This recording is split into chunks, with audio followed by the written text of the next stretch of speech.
building better relationships at home and at work for people who have more than enough on their plate. Two coaches dangling the possibility of finding joy in your relationships. Do you dare to consider life can be better? Have a listen and tell us why. Welcome to Building Better Relationships at Home and at Work with Angela and Patty. Today we will be discussing Angela's journey for the past few months after surviving an aggressive cancer and her healing transformation. So Angela, I'm going to turn it over to you to tell about your journey. Thank you, Patty. It's been quite an amazing journey, and I can still speak about it, so that's partly some of the most amazing piece. And thanks to you, Patty, for making this possible today for me to share. We have not been doing the podcast because we were scheduled to do one in July of 2019, and now it's March 2020, and some of us are experiencing the results of the coronavirus. So I thought it might be a really appropriate time to share what happened to me in July last year, where I almost was going to die from the cancer, because my whole life got interrupted, and now I'm seeing in my own friends and family and community how their lives have been interrupted with the coronavirus. And because of my cancer at the time, it interrupted a lot of people's lives around me. My best friend, my partner, and my family, their whole lives turned upside down as well, which has actually had some amazing benefit. So I'll share, Patty, some of the timeline about what happened with my diagnosis. I went for a hysteroscopy because the gynecologist was concerned about my imaging from an ultrasound with my uterus. And when I had the hysteroscopy, they found out the next week, in July 2nd, that I had a very large mass in the uterus. And then the following day after diagnosis, they saw that my ovaries, which were just 4 weeks before normal size, had grown to 7 and 8 centimeters. So at that point, I was like, oh my God, this is it. I have quite a bit of cancer in my family, more bowel cancer and lymphoma. Mm-hmm. But I was really petrified, and my sister was also quite scared as well. And within about 10 days after July 2nd, I started to feel very sick. And I thought something was going on with the ovaries, but I wasn't sure because I was at home, and I started to go down, pretty much like some of the coronavirus people say. They start to have trouble breathing and difficulty doing things physically because they can't breathe. And unbeknownst to me, what had happened was that the ovaries had started to increase, and they had created enormous amounts of blood clots in my lungs. And as a byproduct of that, my right lung was full of liquid. So I couldn't breathe very well, and I was starting to sleep a lot and basically going down, until finally my girlfriend called me and asking me how I was. And I just said to her very quietly, I don't really know. And she said immediately, I'm going to come and get you. So she came and got me. That was around July 21st. And we got a doctor to see me at the house, her house.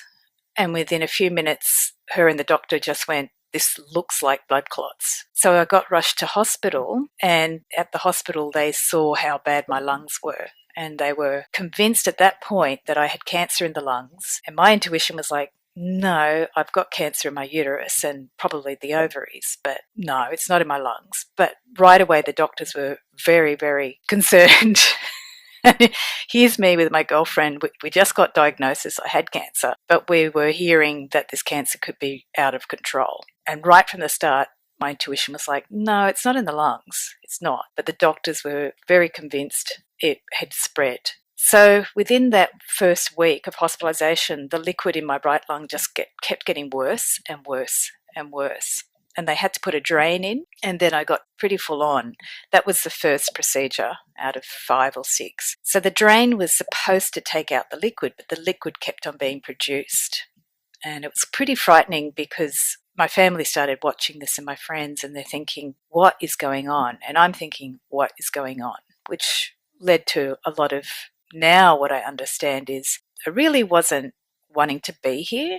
I wasn't really happy with my life. I wasn't really celebrating life. So lungs, if you work energetically, lungs are about happiness, taking in life and breathing. You know, when we breathe, we're celebrating life itself. When a child is born, that first breath is taking in the oxygen on earth. They don't breathe before that first breath. They don't use their lungs. So I was really experiencing a lot of feelings about, is this really the life I want to live? And before I got diagnosed, I was really busy in my life and I had happiness, but I wasn't really embracing joy in my life. I was still questioning a lot of my value, not to my family and friends. I think I know how much I enjoy them and they enjoy me. But during my hospital stay, which was 10 weeks after I got taken into hospital, I really got to experience how much my family and friends love me. And that was a bit of a shock too. You had a lot of time to self-reflect during all of that time. Yeah. And I think in hospital, people think you're really sick and you can't reflect. But what I discovered, and I met a lot of sick people that inspired me and that also made me realize how fortunate I am, how blessed I am, because I had people with me every day. I was there for 10 weeks and I had maybe, I don't know if I had any day where I was alone. Mm-hmm. And unfortunately, I saw a lot of people who weren't as blessed as me. But I learnt from other people in hospital, and certainly a lot more people who are older than myself. I'm 49 or 48, and I saw people about 10 to 20, 30 years older than me in hospital. And they taught me a lot about, if you don't have support, what do you do? If your muscles are emaciated and wasted away, because what happened when I went down, I won't go through all the details because there was many, but basically I got so sick that my muscles emaciated. I wasn't eating for about a month, I think. I was eating a bit and then I got to eating nothing because the fluid in my lungs was pressing on my stomach, and I had an underlying infection as well, which the hospital didn't know about. And that pool of liquid from that infection was pressing on my stomach, which is on the left side of the body. So I had so many complications that I ended up not being able to walk, and my body and muscles got emaciated. And then as a consequence of all of this being bedridden, I ended up having edema as well. So I couldn't move because of the edema, and I ended up not being able to turn in the bed as well. So that was quite confronting. And fortunately, I had a lot of friends that were able to get things sorted with the nurses in the hospital. So I ended up getting a mattress that was an air mattress. Otherwise, I would have had further complications because I couldn't move in the bed as well, and you get bed sores and things like that. So I learned a lot from the other people in the hospital as well. That when I couldn't walk, I was seeing people also who had cancer or other diseases and were recovering, and they were maybe 10 steps or 20 steps ahead of me. So I saw them struggling, or I saw an 80-year-old woman climbing in and out of the bed. And I remember looking at her thinking, oh, I want to do that. I want to do that. So So she gave you some inspiration then. yeah, because you see people.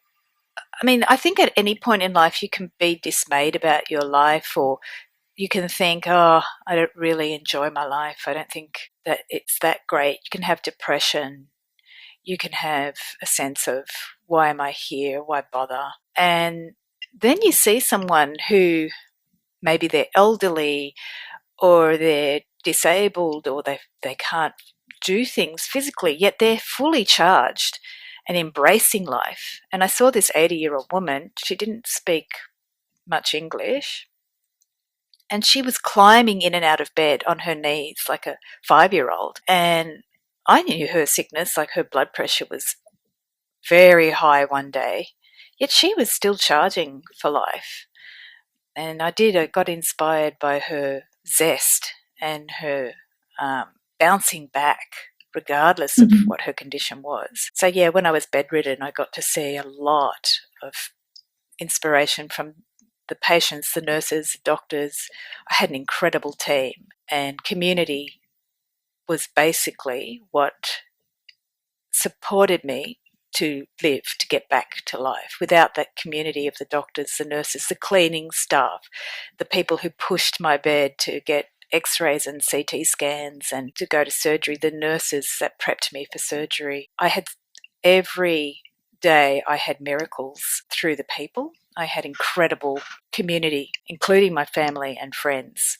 And friends I hadn't seen for years. Some friends I had seen for maybe once in a while, every year or so, came once a week. So yeah, the community was incredible that got me through this. But I did experience a lot of, it wasn't depression, but I guess I experienced a lot about not wanting to be here and not feeling that my life was the way it should be. And that was the biggest shock once I got into that problem with the clots in my lungs. They couldn't actually operate on me because I could have died. So the liquid in the lungs kept getting worse and worse to the point where they had to do one surgery to seal my right lung. So the liquid around my lungs kept on being produced, and they ended up doing a surgery to seal that right lung, the gap between the lung and the lung wall, or the muscle around the lung. So that was the second procedure. And after that, that's when I got a huge blood clot around the heart. So, Angela, when this was happening, did you know that this was all going on, or you understood what was going on, or were you kind of out of it? At that point, when I had the liquid in the lungs, I was very conscious, but because you lack oxygen, one thing that happens when you don't breathe properly, your brain function doesn't die, but it's going down. When we don't breathe, we're basically on the way to death.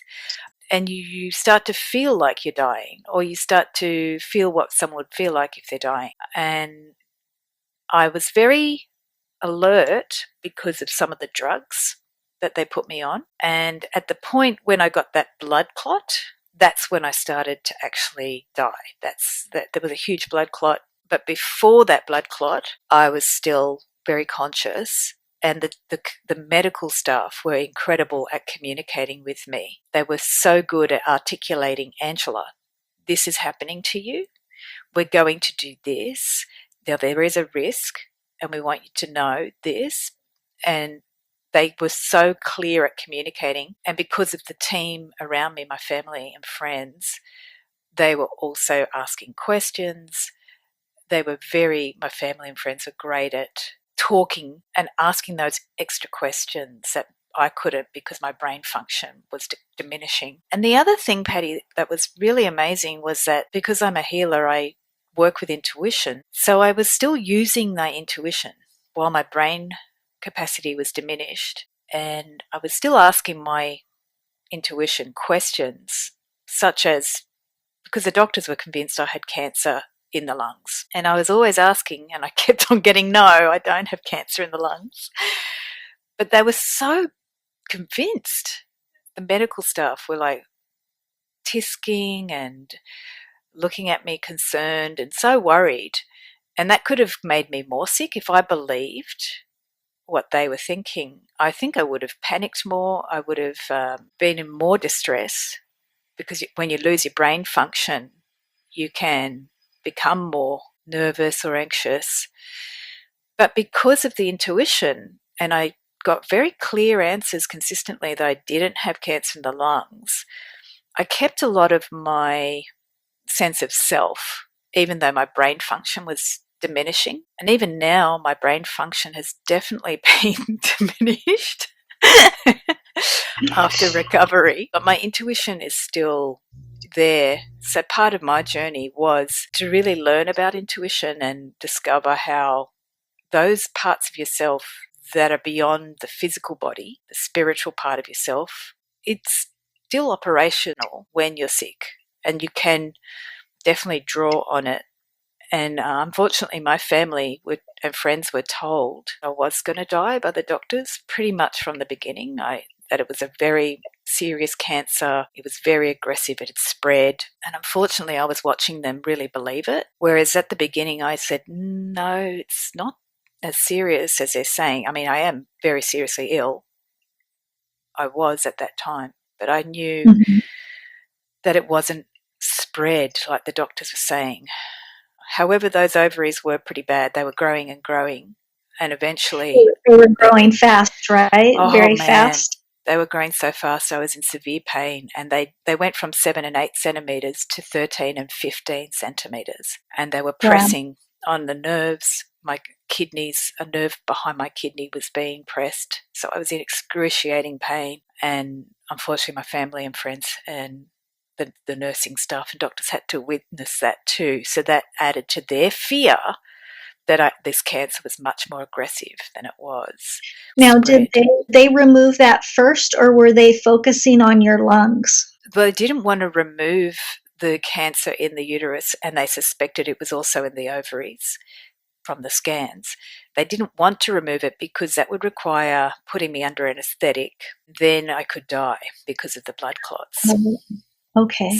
So they were postponing the hysterectomy and removal of the ovaries. And Which were unfortunately, growing fast, which were which were growing growing fast. and causing the blood clots. Okay. And they were still suspecting that I had cancer spread to the lungs. And unfortunately, they were just trying to stop the liquid in my right lung growing, and it looked like that it might be also the liquid growing in the left. There was a bit of liquid in the left lung too.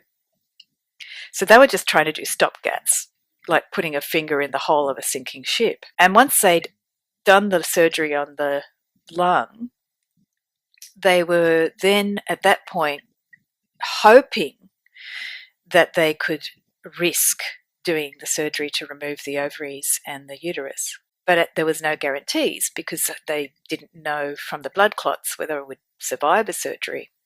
So this whole time, my poor friends and family were being told she could die. This cancer is probably in the lungs. At that point, after they'd done the lung surgery, I did almost die because I had a blood clot that went to my heart, around my heart. So they did call everybody in my family, my partner and my friends, and they said, this is high risk surgery. But I did another surgery where they went into the body through my groin.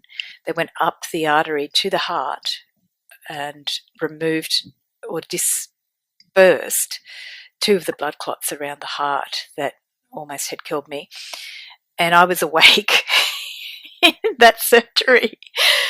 And God bless him, the surgeon was a genius. And he said at the end of the surgery, I said to him, how did you do this? That was amazing. That was another miracle for me to watch. And he was very dismissive. He just said, look, I stand on the shoulders of many geniuses before me, and I'm just doing what they have created the pathway before me. So at that point, I was shocked because it was like a spiritual message for me, being sort of teetering on the edge of dying. And here's this surgeon saying very casually, look, I'm just here to save your life. But it's not me. It's because of all these hundreds of other geniuses before me. I've learned from them, and now I can help you. And it gave me humility around my purpose and why I'm here on earth. It doesn't have to be big or small. It's just continuing a long line of tradition of people who've been helping other people. So that doctor, as much as he might be he wasn't the most friendly doctor, but in that moment he taught me so much about service that it's not about you. It's about continuing to help because you can help. And yes, he's good at his job, but it's not him. It's because other people have helped him to learn how to save people's lives. So that was the third procedure when I got the clot removed and I was awake and I was still conscious. And then after that surgery, unfortunately, that's when I went unconscious. No. See, here's where I get all messy. This is where my timeline, I need my family and friends to tell me what happened because I often forget. But at some point I went unconscious, and that's when I actually started to die or try to die. So explain when you went unconscious what you were feeling or seeing, or were you even aware? I wasn't aware of, like, as we know, physically aware. At that point, they gave me a lot of drugs, like adrenaline. Meanwhile, they told my friends and family, oh, these are her last moments. Spend the time that you can with her. And I was coming in and out of states of consciousness and unconsciousness, I think. I don't know. I can't really remember. But I do remember I'd be conscious I was on adrenaline, and I'd Uh-huh. see my family and friends, and they're all looking at me like I'm going to die. And I'm looking back at them thinking, what's your problem? I'm not dying.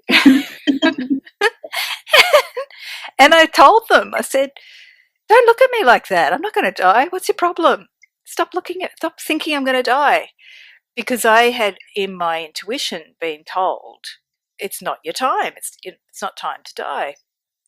Yet everybody around me had a very different opinion, and I'd come back and see their face thinking, well, damn, if you're thinking that, I'm going to die. Don't add to I already have these issues around not feeling great about my life. And now you're just throwing out all this negative energy about she's dying, she's dying. And so I basically was very abrupt with them. And I personally was thinking it was quite ironic that I had created a situation where my family, friends, doctors had all been convinced I was going to die. I thought, wow, you've really done a good job here, Angela. Look what you've manifested by thinking negatively about your life. So I went at some point unconscious for real, and that's when they incubated me. And to this day, Patty, I don't even know what incubation is because I came later on after I got out of hospital in October. My friends were telling me, you were incubated. And I was like, what's that word? So I wasn't here because the word incubated was being used and I don't remember it. I'm That kind conscious. of like being isolated, or being kind of like in a isolation, or Incubated, and I'm not really medically up to speed with this because I was out of it. Usually when I was conscious and they told me a word, I'd discuss with friends and family and Google. They Googled for me because what things were. But what I understand is that they put a tube into you to keep you alive, breathing. They keep you oh, breathing, and they hook you up to all the machinery to check your heart. And so you're basically alive but not doing it yourself. Who understand medical terms because I'm not doing it justice, but putting me on support to keep me alive. Yeah. there you go. Okay, And I think now that's what the coronavirus people who are at the extreme. So some people on the way in coronavirus, they have oxygen and they're conscious, and then others they go down because you can't breathe, and they put you on support. Incubated is the official term, I think. Yeah. And I know it's unconscious because I literally don't understand what happened to me.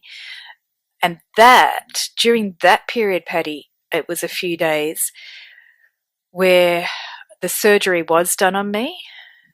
They did the full hysterectomy, so they removed the uterus and the ovaries because at that point they thought, well, look, if she's going to die, we may as well take this out to see if she does survive.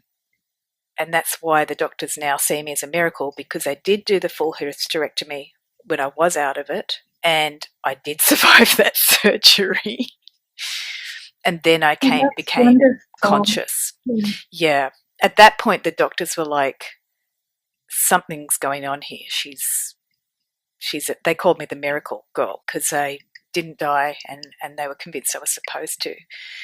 Yeah, so that's where I was going to share, Patty, about what I sort of remember about that period I wasn't here, which connects to the title of this podcast of what are you doing here?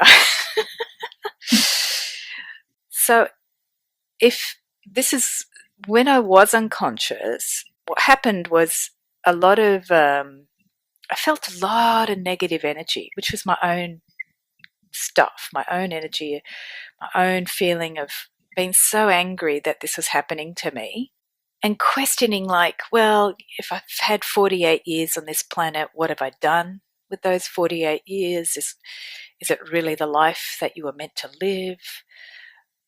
Knowing also that I wasn't meant to die, I knew that consciously, but I was judging, a lot of negative judgment about what I'd done with those 48 years on Earth. And also what I'd shared with people, my loved ones, my community. Not was it enough, but have I really given to them everything that I wanted to share? And in the period of when I was unconscious, at some moment, I actually did cross over to somewhere. I don't know where it was, because it wasn't that tunnel of light that people talk about. I've had a lot of spiritual teachers, and I've had one teacher, Helen, who's passed over. She's tried to die 3 times. And she's gone through this tunnel of light, and she's shared her journey with us about that. So here I am, almost dying, and I'm thinking, there's no tunnel of light. Where is it, right? where is it? Where's the tunnel? All I'm seeing is a lot of negative energy, which is mine, and I knew it was mine. A lot of judgment. But I did get to this, I don't know what you call it, but it was like there was a very clear boundary of this world to the next. And I basically got told by my spiritual guide or whoever it was, what are you doing here? No. I got clearly, first it was a no. And I knew what the no was. It's like, it's not your time. But then they said, what are you doing here? Because they knew, and that I knew, it wasn't my time to die. I'd already confirmed that from the moment I went to emergency and the doctor said, oh, it's the cancer is in your lungs. It's like, no, it's not in my lungs. I knew very clearly when I was conscious in that emergency room, it wasn't my time to go. I was very angry that I had cancer and that I had to experience this pain, but I knew. And here I was getting a very clear answer from the other side. Angela, what are you doing here? You're not meant to die, so why are you trying to come into the spiritual world? And maybe that's why you didn't see the tunnel of light, but everybody's near-death experience is a little different. But right. You knew that you didn't belong there, right? Yeah. And I basically got, a sort of a spiritual rejection. In fact, it was a spiritual rejection. I basically had my guide or guides, I don't know who it was. It was one voice I heard. But it was like very Australian, actually. So maybe, I don't know if my guides are part Australian, but it was like, what are you doing here? No. And so I laugh about it now, but at the time I was so angry and laughing as well. Like, are you kidding me? Like, I have to die or almost try to die. And then this is what I get. This is the bad attitude that I get. Like, there was no warm and fuzzy feeling. I mean, it definitely wasn't dark energy at all, but it wasn't any spiritual kind of beautiful place or anything. It was like, go back to earth. And yes, you're angry. They acknowledged my anger for sure, but they didn't try to soften it, because I definitely had to face my anger and being alive, feeling frustrated with how my life was, and choosing what to do with that anger. Because basically I could experience the anger and suffer some more, or I could start to go through the physical pain. It's very painful what I went through.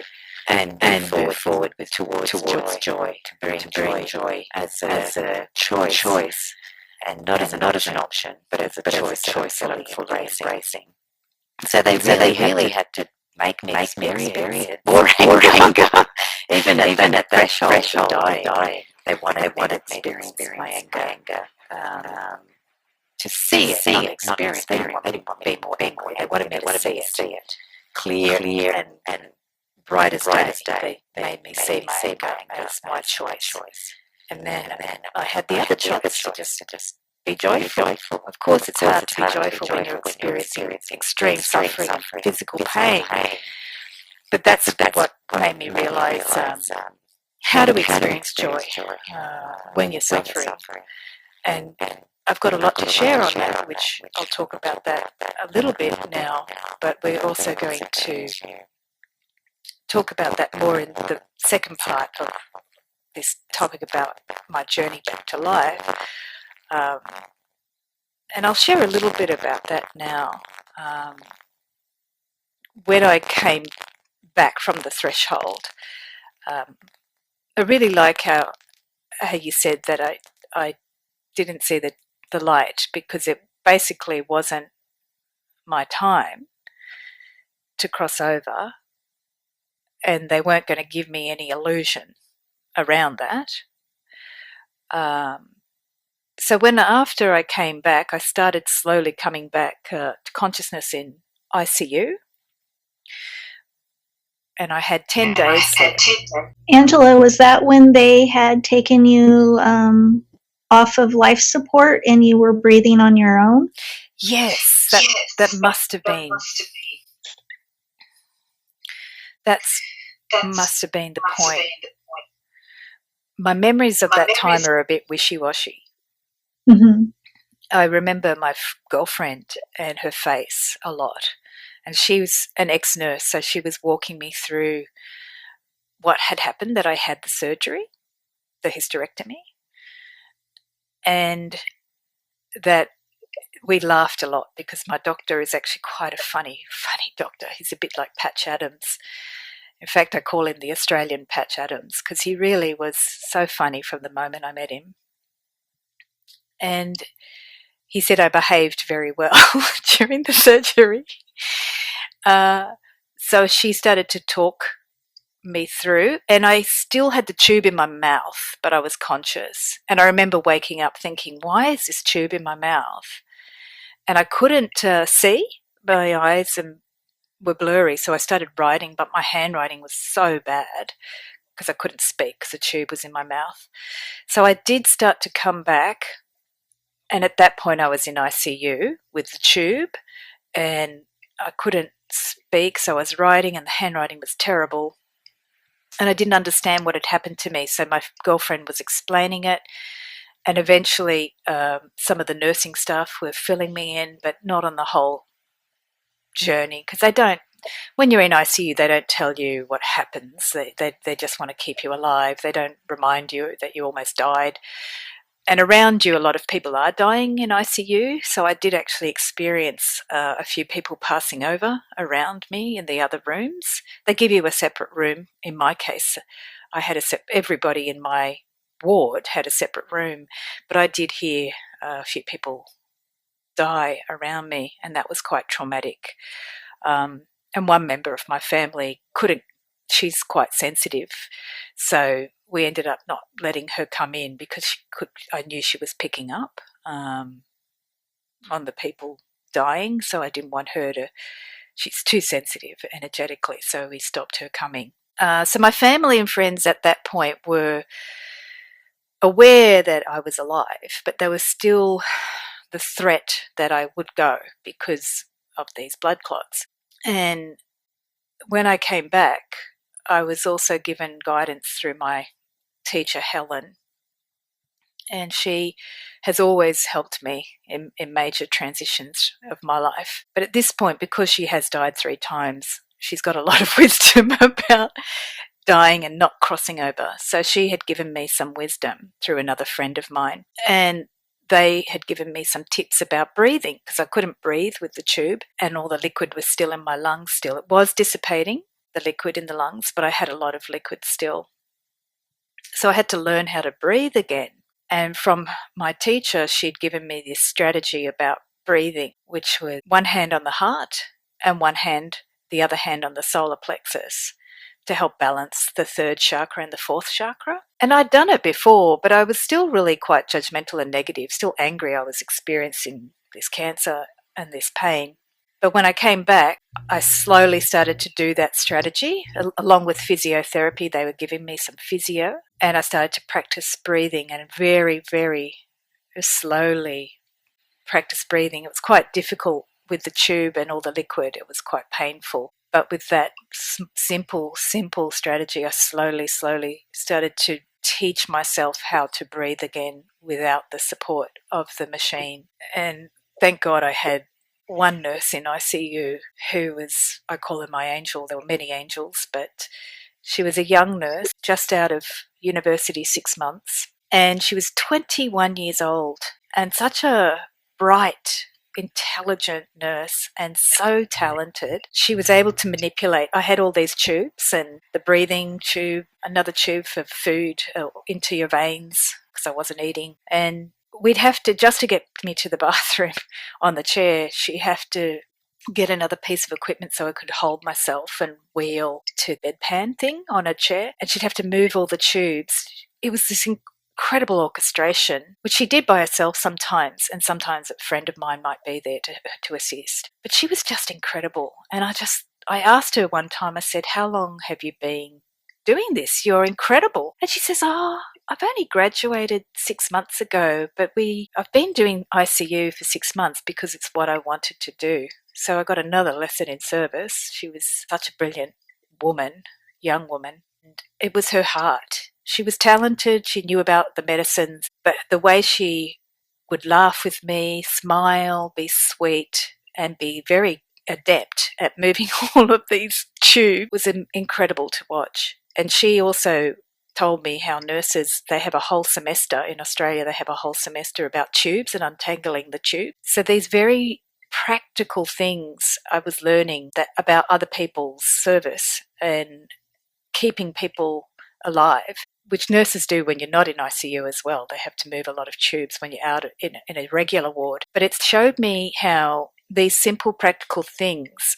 are what we do to stay alive. And they become not just important, but they become a gift. Me learning how to breathe by having the hand on the heart and the hand on the solar plexus when I had liquid everywhere and I couldn't inflate my lungs. That was an incredible, simple task that I got to focus on when I came back to life, because everything else was just extra.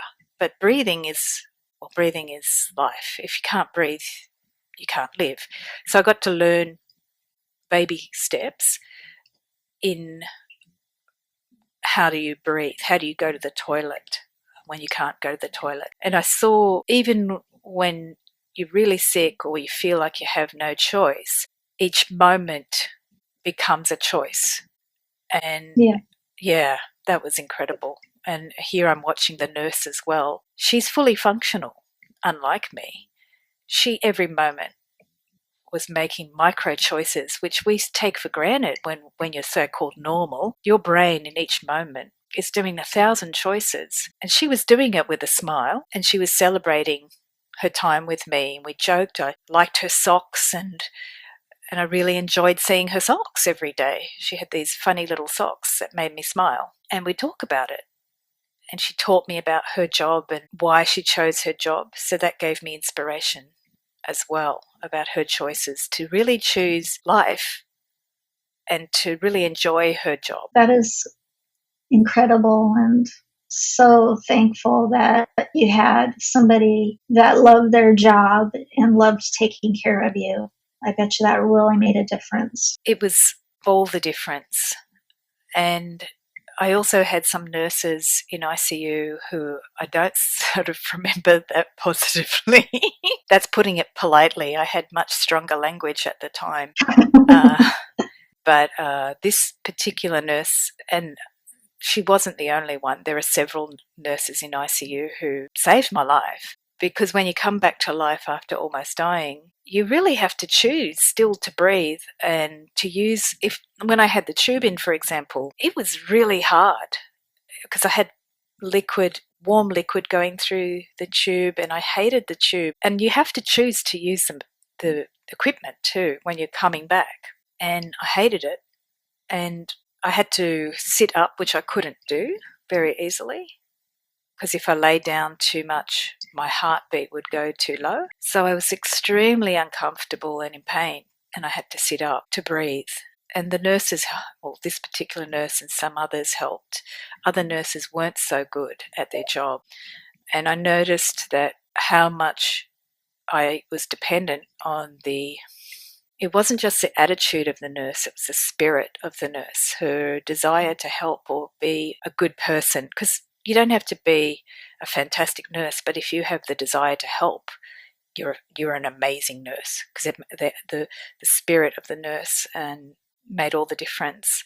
And when I had a nurse that wasn't so aligned to their best self or their spirit, it really did affect my recovery. So I came out of ICU really traumatized, actually, but because miracles happened around me constantly, I went back to my original ward, which was an incredible ward, and I'm going to shout out to Ward 8D in Royal North Shore Hospital, Sydney, Ward 8D, because that ward was run by a manager who had incredible team spirit. They work as a team, and they were able to support me after I was traumatized from ICU. They brought me back to life with incredible daily team spirit. And it was the team of that ward that then helped my recovery to come back. The physio as well. There was 2 physios and their team that worked with me. So they're used to working with people that maybe don't want to live and don't want to do physio, and they used to use a lot of tricks. So I saw how they used a lot of tricks to encourage people who don't want to live to come back to life. And I really learned that when I came back to Ward 8D, I did not like breathing. I was without the machines, but I was still on oxygen, and breathing was really still a struggle. And sometimes I spent the whole day, Patty, not doing my breathing exercise, which was from my teacher, to put the hand on the heart and the hand on the solar plexus. Well, what were you thinking at that point in time of why you didn't want to do it? Was it painful, or were you just not feeling like you could do it? Or what was your thought process at that point in time? It was jumbled. It was like living in a zoo with more monkeys than you know what to do with. So in meditation they talk about the monkey mind. Right. I had a zoo of animals, and some of that zoo was, why did I have to suffer? I was angry at the people thinking I was going to die, because I knew I wasn't going to die. It was a range of emotions. A range of emotions, jumbled thoughts, anger at the nurses that weren't helpful in ICU. I have had lots of family members die of cancer, my mum and dad, so I was thinking about what they went through a lot. So I was healing a lot of my memories of their dying, because they did actually die and I watched them die in the same hospital. Well, not that specific ward, but the neighbouring hospital. And my father did pass in that hospital. And so a lot of jumble.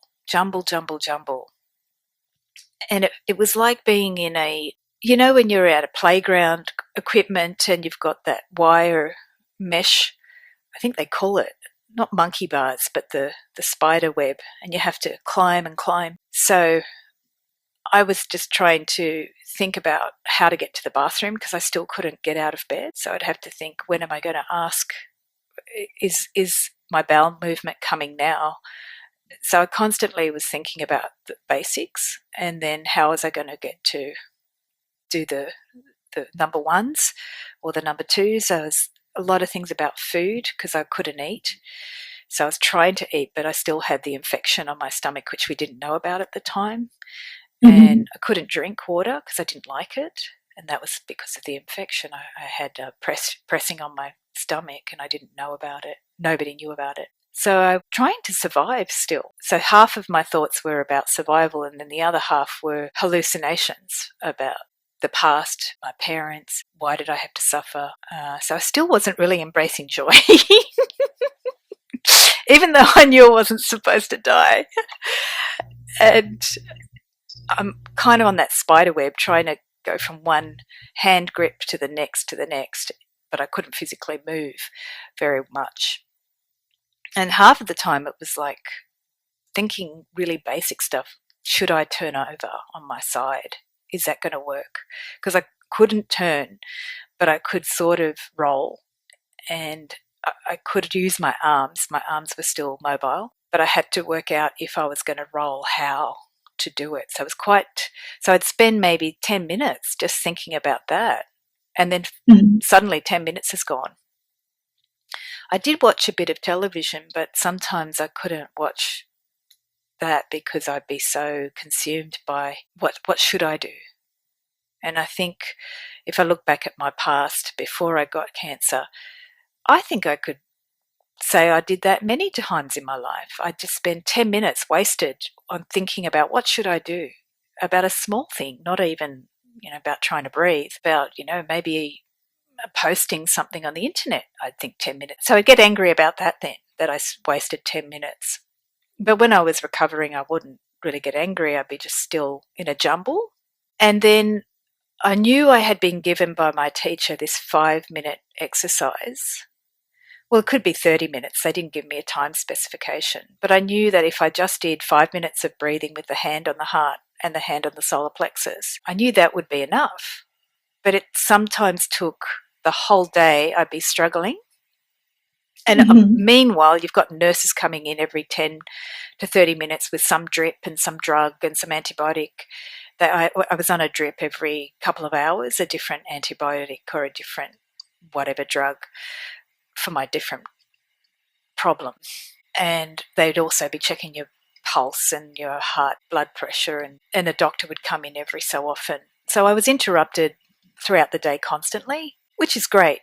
Because for me, it was great because I was really enlivened by these people, especially Ward 8D and my doctor and his team and my oncologist, Dr. Sally Barron-Hay, who's incredible. They were all incredible. So it was great, but at 10 o'clock at night, I finally would get to this breathing exercise. And I learnt after sort of maybe 3 weeks, maybe getting this breathing exercise in once a day, that's all it needed. That's all. If I did 5 minutes, I think a lot of people think you have to do meditation for 3 hours and you've got to exercise 2 hours and you've got to do all of this visualization. And all I did was 5 minutes, and that was the baby step. That now I'm doing 2 hours of exercise every other day, or I'm doing meditation again, 30 minutes here and there throughout the day. Back in the hospital, all it was 5 minutes, and that was incredible. The results were enormous. And as a consequence, Patty, I've changed the way I do life and the way I do healing. I completely changed the way I do healing because 5 minutes is enough. Yes, just taking that 5-minute step can be a life changer. A life changer. We in our society, we are very comfortable with technology getting faster and faster, so you can download things in a split second. But I think in the non-technological world, and that includes medicine, we are not comfortable yet with medicine and non-traditional medicines like alternative healing with instantaneous results. But I discovered them. And yes, I did 5 minutes of breathing and my breathing didn't instantaneously change. But the fact that I'm here and every time I go to my physio or my doctor, they jump back. You look amazing. These are people that were convinced I should be dead. They cannot believe my recovery. They call me a miracle. And every time I go back, even now, 5 months after hospital, after getting out of hospital, they're happy to see my recovery. It is a miracle. And that was from 5 minutes of some breathing exercise that I did. And from the 5 minutes each day, the change grew naturally. I think the problem with alternative healing is that people think you have to do, like I teach an aura protection tool. And I hear some people say, oh, but I don't feel anything. It's like, you're not supposed to feel something enormous. Healing doesn't work like that. It works exponentially when you do it cumulatively. And I have also witnessed from my own recovering a couple of miracles in my surgeries. I won't talk about that today. I was going to talk about that in our next podcast. But in the surgeries, I did have instant healings, which I'll share more later. And what I do have to share as well is the new energy body channel. Your new YouTube channel. Yeah, because it has this experience of the miracles I had in the moment and cumulatively from small healing tools has taught me a different approach to healing that sharing now in the new energy body. And I've created a new YouTube channel for that, and we'll put the description in the link of the podcast as well to see if that's of interest to you. But I did want to finish, Patty, with just emphasizing that medicine, traditional medicine, surgery, it is a miracle. What the doctors did, what that surgeon did, even though he downplayed it by going into my vein and diffusing the blood clots, that is a miracle too. I know it's science, I know you can see it, but what he did in that moment, because I was conscious and participating in the surgery, I had to breathe in so he could move the tube up the vein. I had to breathe in. And at that time, my lungs were at a tenth of their capacity. I couldn't breathe because I had fluid everywhere and clots everywhere. And it was, I forget how long the surgery, but it was over an hour, I think, at least. And for an hour and a half, I think, he's telling me to breathe. I had to hold the breath, and then he'd tell me to let go. And I was speaking to him. I was saying, can I let go? Like I had my lung full at capacity for me. And thank God I'd done all this meditation work beforehand where I had learned to hold my breath. And after that surgery, I watched on the screen this doctor disperse the blood clots. I watched him move the tube or whatever instrument he was using up my vein, bit by bit by bit, or my artery, whatever it was. I think it was the artery, from the groin all the way up to the heart. And I'm watching him breathing, and then when he's there, he goes through the artery from one side, from the right side to the left of my heart. There's an artery that goes from right to left. So he would cross that and he dispersed the clot on the other side of the heart.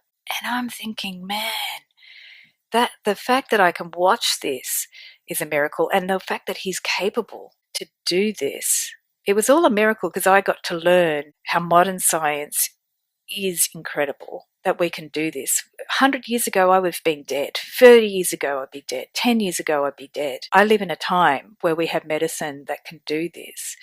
So we often take science for granted as if it's science and it's not miraculous. But I learnt, I think it was something I already believed, but I saw in that surgery how incredible it was. And yes, that doctor, because he's trained in science, he thinks it's not miraculous perhaps. But even the people around us, there were 10 people in the surgery assisting the doctor, and they were monitoring the machines and the scanner equipment. And they looked at me too, and they were like, oh, you're so brave, you're great. And I was using my spiritual tools during that surgery to support me to get through it because I was still conscious at that point. So that's those tools are what I want to share in the new energy body, because they are what I describe as the operating room. Those spiritual tools that I used create the environment for spirit to do its work, for healing to happen. So if that's of interest to people, you can check out the new energy body channel and check out our second podcast as well, so you can find out more about what I discovered. Well, that sounds very interesting, Angela, and I'm really looking forward to hearing about that. And thank you so much for sharing your journey with us. And I'm really looking forward to part 2 of this podcast. Thanks, Patty. Thank you, Angela. Thank you for listening to Building Better Relationships with Angela and Patty. Send us a message and please like or share the podcast. We really value your feedback.